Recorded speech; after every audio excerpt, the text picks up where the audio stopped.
A submarine in the heart of the Midwest, miles away from any ocean, feels like it belongs in the plot of a movie, not reality. And yet Lake Michigan is home to the USS Silversides, a legendary vessel that once prowled the vast Pacific Ocean during World War II. Which I admit sounds impossible, but truth be told, Lake Michigan has a fascinating history with submarines and naval training. So how did this powerful war machine, which played a pivotal role in one of history's greatest conflicts, come to rest in this unexpected location? What was the journey like to get here, and what secrets does it hold within its narrow corridors? Stay tuned to find out, as today we uncover the incredible tale of Lake Michigan's forgotten submarine. I'm your host Ryan Sokash, and you're watching It's History. Our story starts at a time when naval warfare was rapidly evolving, the 20th century. World War I had demonstrated how submarines could transform the battlefield and terrorize the world as Germany's fearsome fleet of U-boats disrupted critical supply routes. And all the while, Japan was steadily building its empire in Asia. The invasion of Manchuria in 1931 and the war with China in 1937 were stark declarations of Japan's ambitions to dominate the Pacific. Central to this strategy was its formidable carrier fleet, which directly threatened U.S. interest in the region. At the same time, the U.S. recognized the pressing need to adapt to this new era of warfare. In that context, the powers at large imagined this: a submarine capable of traveling thousands of miles without surfacing, silently stalking enemy vessels, and launching devastating attacks deep in the Pacific.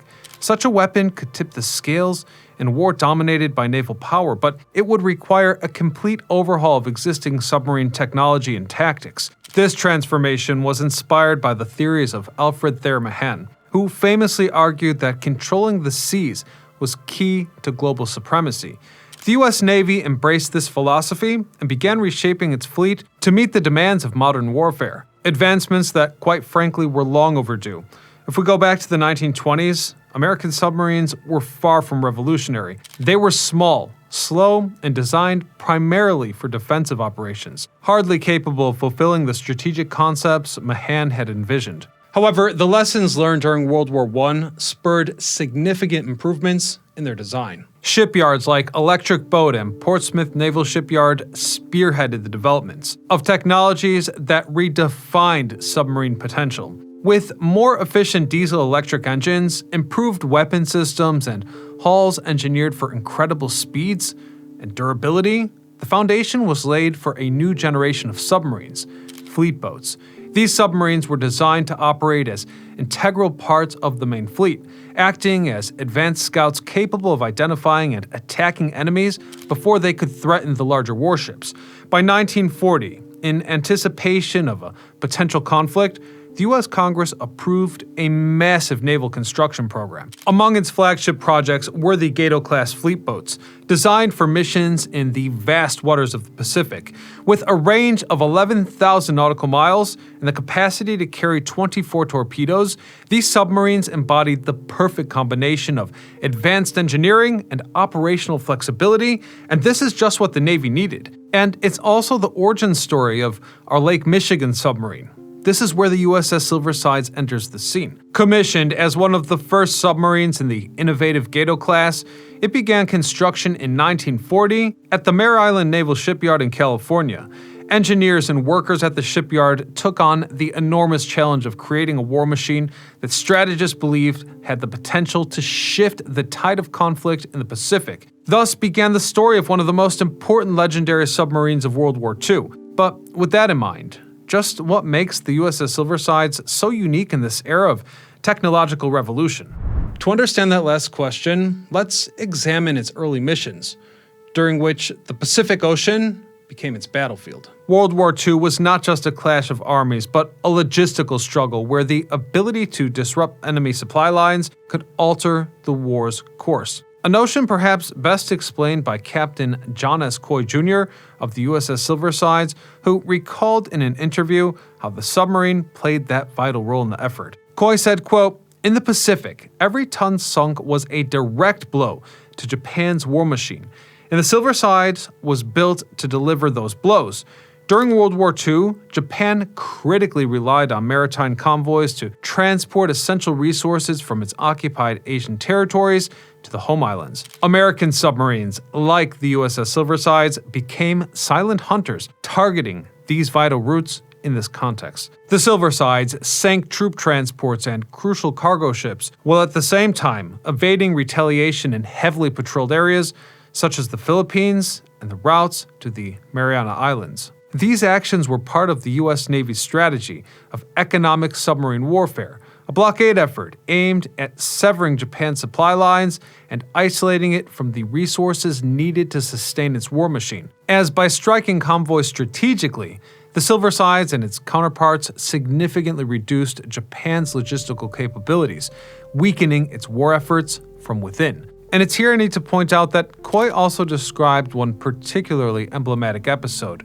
Reading, quote, "It was a moonless night, and the ocean was like glass. We were positioned near a convoy escorted by destroyers. We managed to get in close, fire our torpedoes, and disappear into the depths before the enemy could react. It was a combination of advanced technology and relentless training." Now, this was not an isolated story. The submarine conducted key operations including 14 successful patrols and the confirmed sinking of 23 enemy vessels, totaling over 90,000 tons of destroyed cargo. The context of these missions weren't solely defined by military operations, but also by humanitarian efforts. One of the most heroic episodes occurred during a patrol near the Gilbert Islands, where the Silversides diverted from its original route to rescue a group of downed American aviators. Despite operating in enemy-controlled waters, the crew brought the aviators aboard to ensure their safety, risking their own lives in the process. With Coy describing the rescue as, quote, "a reminder that our mission wasn't just to sink ships, but also to save lives."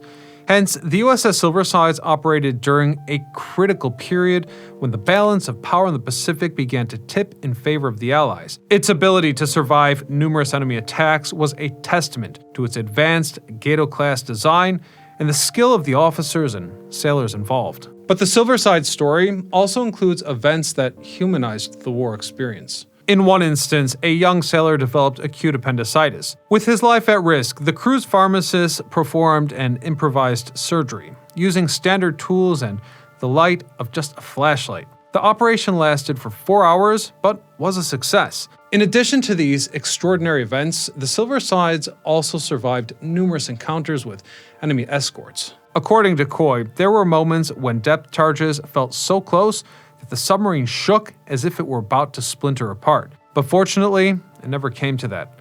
Through its incredible service, the USS Silversides earned a legacy of 12 battle stars and multiple honors, including presidential unit citations. Coy reflected, quote, "When I look back, I don't just see a submarine. I see a family fighting together for a greater purpose." By the end of the conflict, the Silversides had fulfilled its duty. But the world was moving forward, and new technologies and tactics were once again beginning to redefine submarine warfare. With the end of World War II, the U.S. Silversides left its glory days behind it. On April the 17th, 1946, the Silversides was officially decommissioned from active service, marking the end of its role on the battlefield. For years, it remained in a state of uncertainty. Initially assigned to the Reserve Fleet, also known as the Mothball Fleet, it joined a collection of ships and submarines and maintained basic preservation conditions. During this period, its upkeep was minimal, and time began to take its toll on the structure and systems. Even so, by 1947, a new chapter began for the Silversides when it was relocated to Chicago to serve as a training vessel for the Naval Reserve and 9th District, providing future sailors with invaluable hands-on experience. But how exactly did a submarine, originally designed for the vast expanses of the Pacific, make its way to the heart of the Midwest? Well, the journey was an extraordinary logistical feat. First, the submarine was towed from its post-war anchorage on the East Coast through the St. Lawrence Seaway, a route specifically designed to connect the Atlantic Ocean to the Great Lakes. This waterway, composed of canals, locks, and natural rivers, is the route that the submarine followed. However, the USS Silversides, being over 300 feet long and built for deep ocean missions, required very careful navigation through the relatively narrow and shallow sections of the seaway. Once in the Great Lakes, however, the submarine faced additional challenges, so specialized tugboats escorted it across the waters, ensuring stability and precision during the journey. In certain areas, particularly around locks and smaller channels, extra barges were used to stabilize the vessel and prevent damage to its hull. Engineers and Navy personnel were on constant watch, monitoring weather conditions and water levels to ensure the submarine's safe passage. The final leg of the journey involved navigating the industrial waterways of Chicago. Here, the Silversides was maneuvered through more narrow channels and under low bridges, requiring expert coordination and timing. When it finally arrived in Chicago, it was berthed in a new designated naval facility, ready to begin its new mission as a training vessel.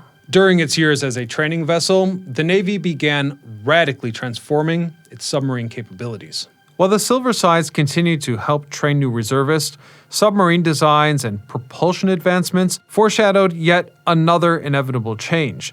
The 1950s brought a technological revolution in naval warfare, with nuclear-powered submarines emerging as a disruptive innovation, completely rewriting the rules of engagement. In particular, the USS Nautilus launched in 1954. As the first nuclear-powered submarine, it ushered in a new era. These submarines could operate at higher speeds, reach greater depths, and most importantly, remain submerged for weeks or even months without resurfacing. In comparison, Gatto-class submarines operated with diesel-electric engines that required them to surface periodically to recharge their batteries. While they were cutting-edge in the 1940s, this design could not meet the demands of the Cold War, where stealth and the ability to project power anywhere in the world were paramount. Additionally, sonar and detection system advancements made older submarines vulnerable to modern tracking technologies. So on November the 6th, 1962, the USS Silversides was reclassified as an auxiliary submarine, marking its final transition into obsolescence. By then, the U.S. Navy had begun phasing out older submarines in favor of more modern and technologically advanced units. In this context, the future of the Silversides became uncertain. Many of its contemporaries, which had shared its glory days in the Pacific, were scrapped and used as targets in military exercises. In 1969, its service officially came to an end, as on June the 30th of that year, the Silversides was struck from the Naval Register, closing a chapter that had begun with its launch all the way back in 1941. In the years that followed, the submarine fell into neglect. Acts of vandalism and a lack of maintenance caused flooding in several areas of its interior, seemingly sealing its fate. And it was during this time that the South Chicago Chamber of Commerce petitioned the Navy Department for custody of the Silversides to preserve it as a monument. Events that laid the foundation for the conservation efforts that ultimately transformed the Silversides into a floating museum, allowing its legacy to endure. In 1973, the submarine became a historical attraction under the care of the combined Great Lakes Naval Association in Chicago. During this period, a group of dedicated volunteers invested countless hours restoring and maintaining the Silversides, ensuring its history was preserved. One of the milestones of this era was the submarine's relocation to Navy Pier for a time, in 1979, where its main engines were reactivated. Then, about a decade later in 1987, the decision was made to move the submarine to Muskegon, Michigan, where it would become the centerpiece of the newly established USS Silversides Submarine Museum. But it wouldn't be easy, since this process presented an incredible logistical challenge. Before the move, the submarine underwent rigorous inspections to assess its structural integrity. Naval engineers examined the hull to identify potential weaknesses caused by years of exposure to water and weather. Critical areas such as structural support points and hull joints were reinforced to prevent damage during transport. The Silverside's journey through the Great Lakes waterways was meticulously orchestrated. Tugboats and barges ensured the stability of the vessel, while the teams guided the submarine through locks and sometimes narrow passages. In shallower sections, the barges balanced the Silverside's weight and prevented structural damage. Teams monitored weather condition and, all the while, keeping an eye on strong winds and currents that could have jeopardized the operation. But the headaches didn't end there. You see, installing the submarine in the Muskegon Lake Channel was a delicate process. High-capacity cranes were used to position it in its final location, ensuring the hull was level and stabilized to withstand both the test of time and fluctuations in water levels. Though once secured with precision, the submarine transformed from a war relic into a living center of learning and memory. Indeed, the USS Silversides Submarine Museum has established itself as much more than just a historical exhibit. With a clear educational vision, this museum has developed programs that teach and, might I even say, develop an emotional connection for visitors to the past. One of the museum's most notable programs is the overnight stay aboard the submarine. School groups, scouts, and families have a unique opportunity to spend the night inside the submarine, sleeping in the original bunks and exploring its compartments by flashlight. Another flagship experience is the mission simulation, where participants act as sonar operators or captains. In these activities, they must work as a team to complete objectives, facing simultaneous challenges similar to those experienced by crews at sea. In the educational field, the museum offers hands-on STEM-focused classes for students aged 5 to 18. Activities such as building and testing remotely operated vehicles, tech engineering, and physics principles in the hope of sparking scientific curiosity in younger participants. Yet beyond that, among its standout events is an annual gala that recreates the atmosphere of the 1940s. It features live music, dancing, and themed dinners that transport attendees back to that World War II feeling. Additionally, an annual memorial ceremony honors fallen submariners, ensuring their sacrifice is remembered. Veteran talks are yet another highlight, allowing visitors to hear firsthand accounts of those who served aboard submarines just like this. And it gets better. For those of you who want to explore the submarine further, sometimes the museum offers exclusive behind-the-scenes tours, which grants access to areas that are typically off-limits to the public. As visitors learn about the technology and life aboard the USS Silversides, the museum tirelessly ensures that this icon remains accessible and relevant, standing against the challenges of time and the elements. The climate around Lake Michigan, with its extreme seasonal changes, constantly threatens the submarine's integrity, while aging makes maintenance a never-ending task. The Silverside's hull, exposed to the elements, receives regular treatments to combat corrosion. This process involves applying specialized coating to protect the material from moisture and rust, ensuring the structure remains sound. Though inactive, the mechanical systems have been meticulously restored to reflect their operational state during World War II. The submarine's key components, the diesel engines and the electric generators, are also regularly cleaned, repaired, and tested to maintain their authenticity and functionality as a part of the exhibit. Though the museum has also implemented modern technology to prevent the deterioration of the interior compartments. Dehumidifying systems maintain optimal humidity levels, while carefully installed drains avoid any water accumulation in critical areas. Additionally, sensors constantly monitor the structure to detect any signs of wear or damage that may require immediate attention. With that being said, the conservation team adopts a dynamic approach, balancing historical preservation with practical needs. Every intervention, from repairing panels to updating exhibits, is carried out to maintain the submarine's authenticity, while at the same time ensuring it remains accessible and safe for visitors. The USS Silversides has also left a lasting impact on popular culture, becoming a reoccurring reference in productions that highlight the events and challenges of World War II. In 2018, for example, an episode of the documentary series Hell Below closely examined the exploits of the Silversides, including its critical role during the Guadalcanal campaign, capturing the submarine's strategic achievements and complexity. But it doesn't end there. The Silversides has also appeared in cinema, spotlighted in the 2002 film Below. Set in 1943, the movie blends historical elements with supernatural fiction, capturing a tense and claustrophobic atmosphere that submariners often experienced. Through its appearances in popular culture, the USS Silversides continues to symbolize bravery and dedication. It reminds audiences of the human stories told behind the technology and strategy of war, with most agreeing that As one of the most decorated submarines of its time, the Silversides remains a tangible testament to submariners' courage. And we'll leave it there for today, but I want to thank you all so much for helping us hit 700,000 subscribers. That is a number beyond my imagination. And as a small token of my appreciation, I'd like to invite everyone over to the Patreon page where there's a free post. Don't worry, you don't have to pay for this. And you could submit your episode ideas there. Hopefully, if they're cool, we'll produce them in 2025.